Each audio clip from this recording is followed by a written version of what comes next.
جب اس خطاب میں لباس کا ذکر آ گیا تو لباس کے متعلق چند باتیں ذکر کروں گا، اور ضروری چیزیں اس میں مسائل ہیں، باقی جو احادیث ہیں لباس کے متعلق وہ اس معرف الحدیث میں انشاءاللہ آ جائیں گی۔ لباس کیسا ہونا چاہیے، لباس کے متعلق فقہا اور محدثین کا کیا طرز عمل ہے، حضور علیہ السلام کا لباس مبارک کیسا ہوتا ہے، کیف متفق ہے۔ محدثین فرماتے ہیں کہ حضور علیہ السلام سے کوئی خاص لباس مروی نہیں ہے کہ ہمیشہ حضور علیہ السلام نے ایک قسم کا لباس پہنا ہو۔ ہاں، کیف متفق، جو حضور علیہ السلام کو مناسب میسر ہو گیا حضور علیہ السلام نے زیب تن فرمایا، اور جو صلحاء لباس بناتے اور پہنتے ہیں تو یہ صلحاء کا لباس ہے، نیک لوگوں کا لباس ہے، اور اس قسم کا لباس وہ حضور علیہ السلام نے جو لباس مبارک زیب تن فرمایا ہے یہ حضور علیہ السلام کے اس لباس کے بہت قریب ہے کہ جس میں ستر ہے، پردہ ہے، جس میں ایک شان ہے، ایک وقار ہے، غیروں کی نقالی نہیں ہے، اور عورتوں کے ساتھ یا غیروں کے ساتھ مشابہت نہیں ہے، تو یہ صلحاء کا لباس ہے۔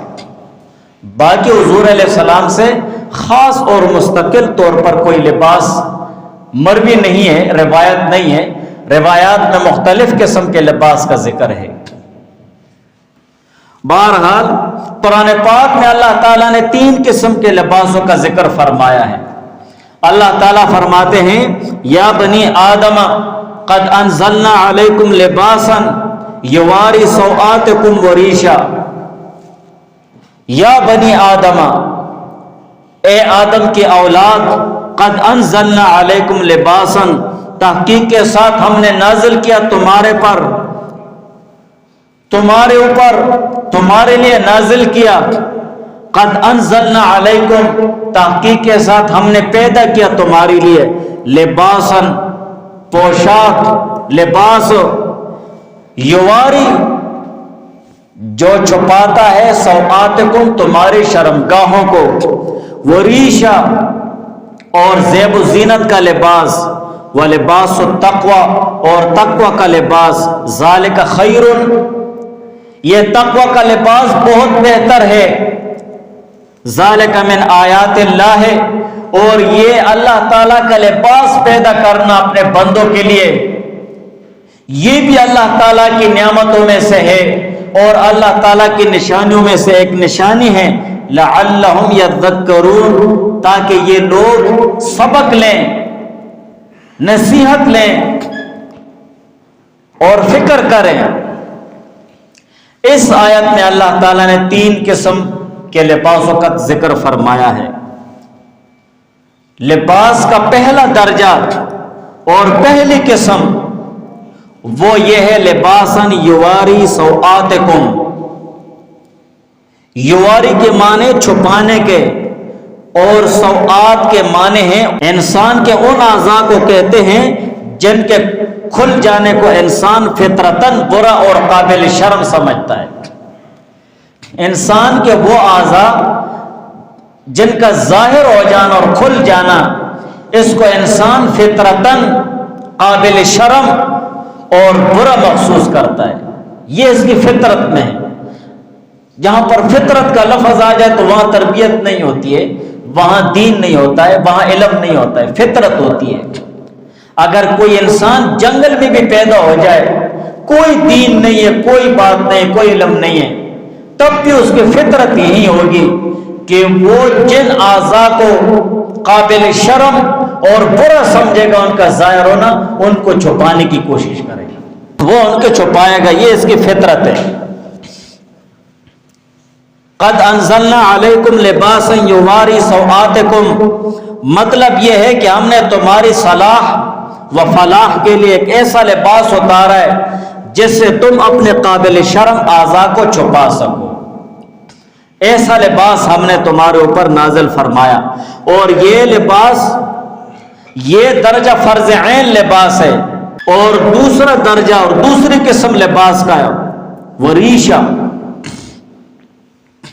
قد انزلنا علیکم لباسا یواری سوآتکم، کہ ہم نے پیدا کیا تمہارے لیے لباس یواری جو چھپاتا ہے سوآتکم تمہاری شرمگاہوں کو، وریشا اور زیب و زینت کے لیے لباس بھی ہم نے تمہارے لیے پیدا کیا ہے۔ ریشہ کے اپنے معنی ہیں، اس لباس کو کہا جاتا ہے جو آدمی زیب و زینت، جمال اور خوبصورتی کے لیے استعمال کرتا ہے۔ تو مطلب اور مراد یہ ہوئی کہ صرف ستر چھپانے کے لیے مختصر سا لباس کافی ہوتا ہے، مگر ہم نے تمہیں اس سے زیادہ لباس اس لیے عطا کیا کہ تم اس کے ذریعے سے زیب و زینت اور جمال حاصل کر سکو اور اپنی حاجت پوری کر سکو، اپنی حالت اچھی کر سکو، گرمی سے، سردی سے، اس سے بھی تمہارے لیے اس میں بچاؤ ہو۔ جو لباس ذکر ہو گیا ہے، عمومی طور پر لباس کے دو فائدے ہوتے ہیں۔ ایک فائدہ لباس کا یہ بتایا گیا ہے کہ اس میں ستر پوشی ہے، اور دوسرا فائدہ گرمی سردی سے حفاظت، زیب و زینت اور آرائش ہے۔ ان دونوں لباسوں کو ذکر کر کے ان میں سے جو زیب و زینت کا لباس ہے اس کو بعد میں ذکر کر دیا ہے، اور جو ستر پوشی کا جو لباس ہے تو اس کو پہلے ذکر کر دیا ہے۔ اور اس کو پہلے ذکر کرنے کا مقصد اور مطلب یہ ہے، اور اس طرف اشارہ کر دیا کہ انسانی لباس کا اصل مقصد وہ ستر پوشی ہے، اپنے قابل شرم اعضاء کو چھپانا ہے، اور یہی عام جانوروں سے امتیاز ہے۔ آپ جانوروں کو دیکھتے ہیں، ان میں بھی اللہ تعالیٰ نے کسی درجے میں ان کے لیے ستر چھپانے کا بندوبست کیا ہوا ہے۔ کسی کی دم ہے،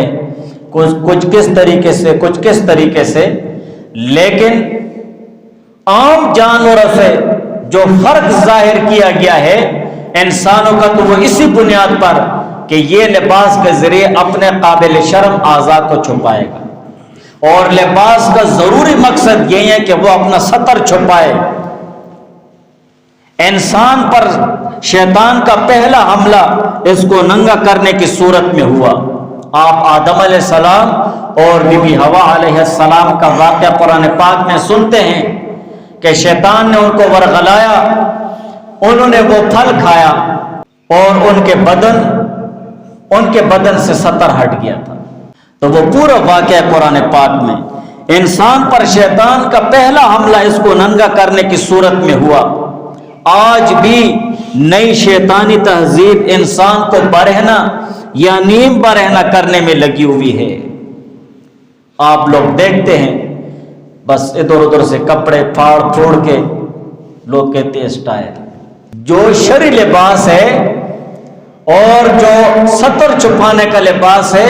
اور اپنے اس لباس کو زیب و زینت کا ذریعہ، یعنی زیب و زینت کے لیے استعمال کیا جانے والا، گرمی سردی سے خود کو محفوظ رکھنے کے لیے جو لباس استعمال کیا جائے، اس کو توڑ موڑ کے پھاڑ کے ادھر سے ادھر سے، یہ اس ٹائم ہے۔ مولانا اشرف علی تھانی صاحب رحمہ اللہ تعالیٰ وہ فرماتے ہیں، ایسا مت کرو جیسے عوام کرتی ہے، یہ ذہن میں رکھنا چاہیے۔ ایسے مت کرو جیسے عوام کرتی ہے، بلکہ ایسے کچھ کرو کہ عوام کرنے لگ جائے۔ تو عوام جو کرتی ہے ہم اسی کے پیچھے لگ جاتے ہیں، یہ بھی لوگ کر رہے ہیں، یہ بھی لوگ کر رہے ہیں، یہ بھی لوگ کر رہے ہیں۔ اگر لوگ غلط کر رہے ہیں ہمارے اس طرف دھیان ہی نہیں جاتا ہے، اور بعض لوگوں کی ایسی نازیبا حرکتیں اور کام ہم اپنے لیے ایک قسم کی دلیل بھی بنا لیتے ہیں، فلاں جو نہیں بھائی، ایسا کمال کرو اور ایسا کچھ کرو کہ لوگ تمہیں دیکھ کر کرنے لگ جائیں کہ دیکھو کیسے خوبصورت لباس ہے، وہ اچھا لباس ہے، اس میں ستر بھی ہے، اس میں زینت بھی ہے، اس میں کسی قسم کا عیب نہیں ہے، اور اس لباس میں بالکل واضح مسلمانی نظر آتی ہے، دین اور دینداری نظر آتی ہے۔ ایسا لباس ہو جس کو اور لوگ بھی اپنانے لگ جائیں۔